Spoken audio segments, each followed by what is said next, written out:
গাজা অভিমুখে আবারও নতুন নৌবহর পাঠানোর ঘোষণা দিয়েছেন অ্যাক্টিভিস্টরা। এই নৌবহরের নামও দেয়া হয়েছে গ্লোবাল সুমুদ ফ্লোটিলা। তবে এটি হবে গত বছর গাজাগামী সুমুদ ফ্লোটিলা থেকে আরও বড় সাহায্যকারী নৌবহর।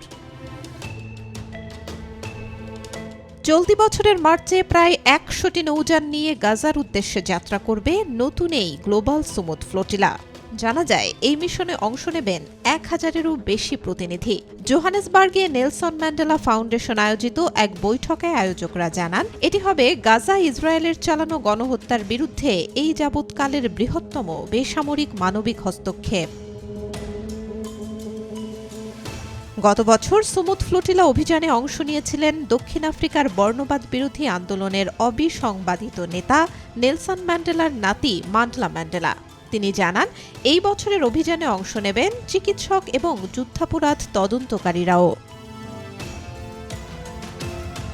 এমনকি সমুদ্রপথের এই যাত্রার পাশাপাশি স্থলপথ দিয়ে একটি কনভয়ও পরিচালিত হবে। প্রতিবেশী আরব দেশগুলো দিয়ে যাবে কনভয়টি, যাতে হাজার হাজার সমর্থক যোগ দেবেন বলে আশা করা হচ্ছে। গত ৩১ আগস্ট স্পেন থেকে গাজার উদ্দেশ্যে যাত্রা করে গ্লোবাল সুমুদ ফ্লোটিলা। ত্রাণ ও মানবিক সহায়তা নিয়ে ৪৪টি দেশের শত শত প্রতিনিধি এতে অংশ নেন। অক্টোবরে ৫০টি জাহাজ নিয়ে গাজার কাছে চরম ঝুঁকিপূর্ণ এলাকায় পৌঁছালে সুমুদ ফ্লোটিলার প্রায় সবকটি নৌকা জব্দ করে ইসরায়েলি বাহিনী। গ্রেপ্তার করে প্রায় ৪৫০ জন অ্যাক্টিভিস্টকে, যাদের মধ্যে ছিলেন মান্ডলা ম্যান্ডেলা, গ্রেটা থুনবার্গের মতো অ্যাক্টিভিস্টরা। তাদের প্রতি দুর্ব্যবহারেরও অভিযোগ ওঠে ইসরায়েলের বিরুদ্ধে। পরে অবশ্য তাদের ফেরত দেয়া হয়।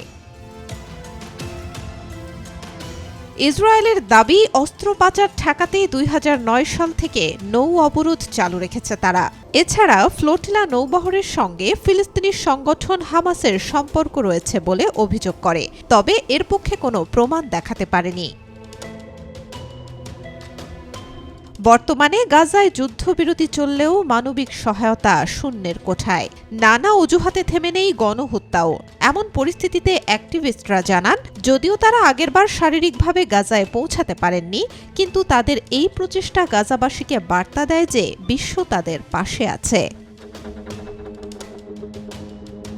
আসন্ন মিশনে আবারও বাধার সম্মুখীন হওয়ার আশঙ্কা রয়েছে। তারপরও ফিলিস্তিনিদের দুর্দশা বিশ্ববাসীর নজরে আনতে এবং অবরোধ ভাঙতে অবিচল থাকবেন বলে জানিয়েছেন মিশনে অংশ নিতে যাওয়া মানবাধিকার কর্মীরা। Desk report, B News 24।